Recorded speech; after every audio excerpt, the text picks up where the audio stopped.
Hi everyone, my name is Sankey and today I'm carrying on talking about using the tongue blocking style for producing single notes on the diatonic harmonica.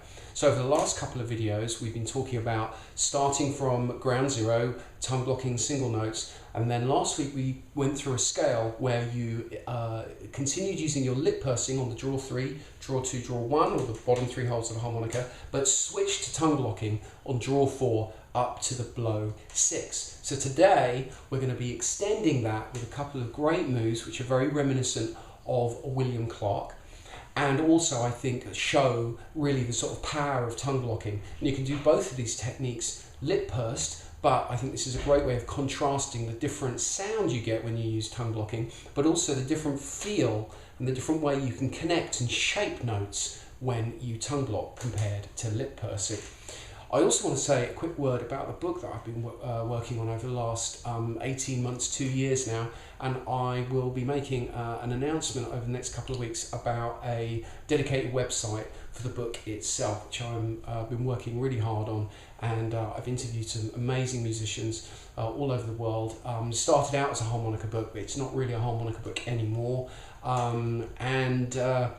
yes, I'm really excited and nervous actually about launching this website over the next couple of weeks, but look out for that, and I'll obviously post a video when it comes out. So back to today's lesson. So if you've been working on the scale we went through last week, so again, C harmonica, we're in cross position, so we're playing in G. The scale we went through, which was all about taking lip pursing on the bottom 3 holes and bolting it onto tongue blocking on draw 4 up to blow 6, sounds like this. So if you've been working on that and you've been working on getting that tongue blocking embouchure on one note really clean,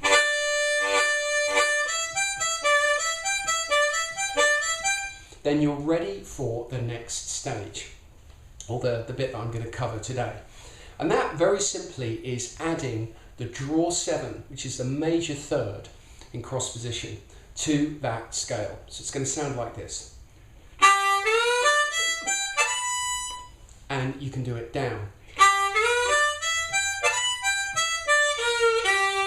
So that's the single note that we're adding, but doing that gives us a couple of great moves which I'm going to go through.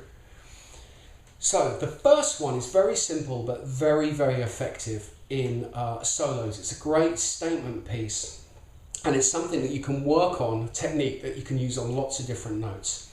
Now what we're going to do is when we get to the blow 6, which is the G, and we're tongue blocking that, what we're going to do is we're going to slide onto the draw 7. So we're not going to move, so you need to practice it, doing it like a scale as we just did, which is very vanilla and straightforward.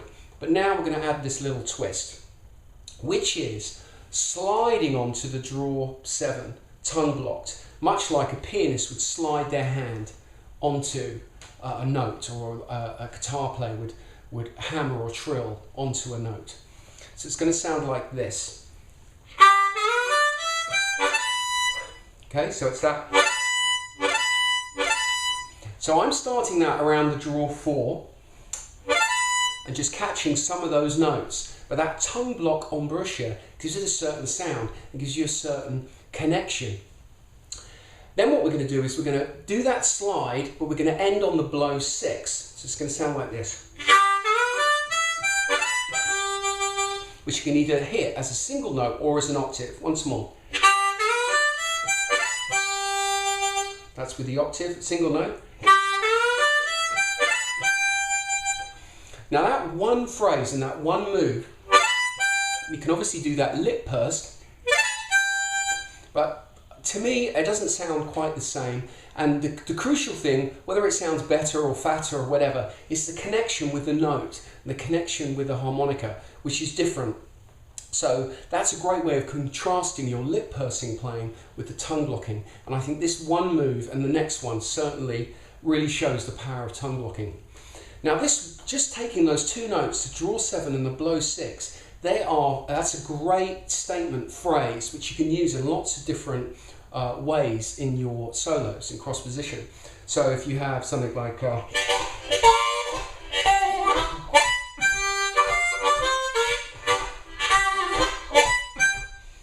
can slow blues.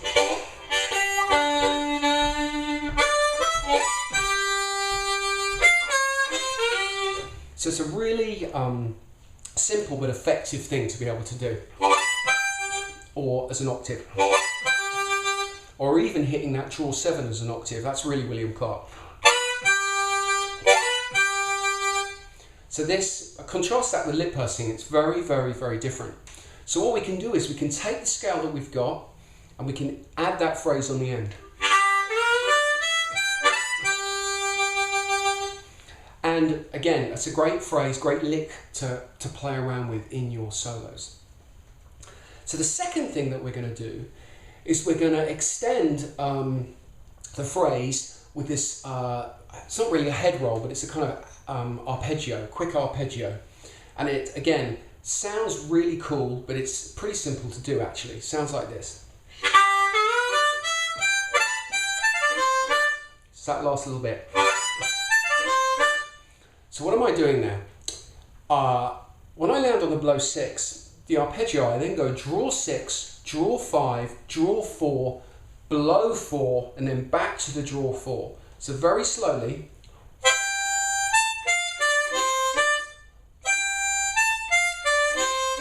So when you speed that up,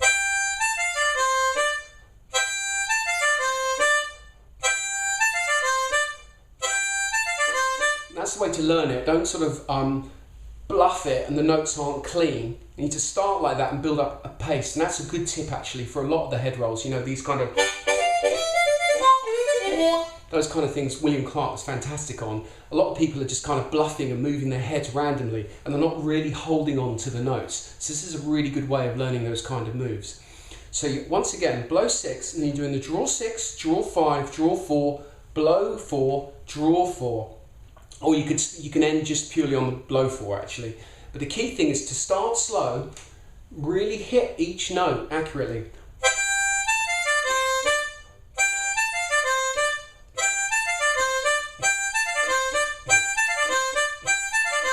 So you really got it accurately.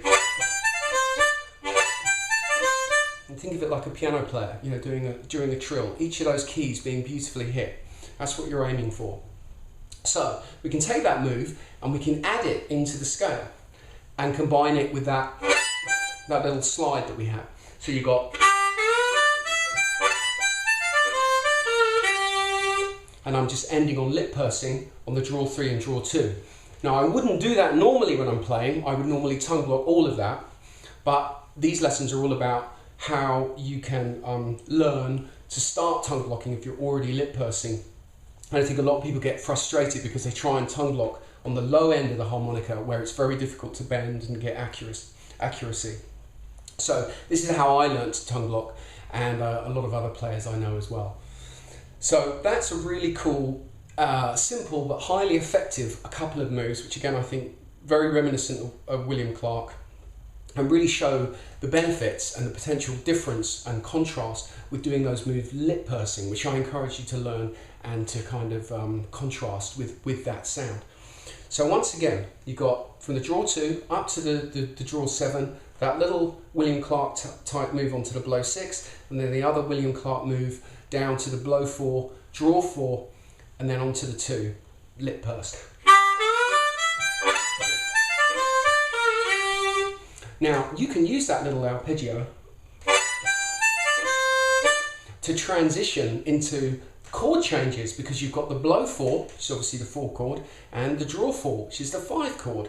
So as you're going into chord changes, that's a great little simple transition move, little trill, little bit of spice that you can add into that chord change.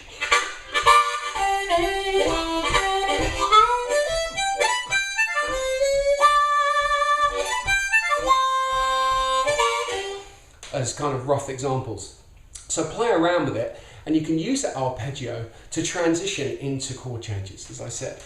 And the first 2 notes of the phrase, just that, you can use in lots of different places. It's a great full stop opening phrase and can be used as a kind of octave style, and then you'll be really sounding, getting that William Clarke sound.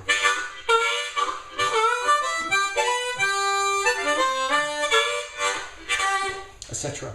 So I hope you found that useful. We're extending that scale, adding a couple of moves, all tongue blocked. And in the next video, we'll be extending that further, and then we'll getting into a little bit about tongue blocking, bending notes, using tongue blocking to bend notes, and then we'll start talking a bit about how you can tongue block lower down the harmonica, which gets a bit more advanced. And once again, just a reminder, I will be making an announcement on my book over the next couple of weeks. Very excited about that. And once again, thanks for everyone who's written in with their questions and posting positive comments, etc., etc. Thank you very much. Okay.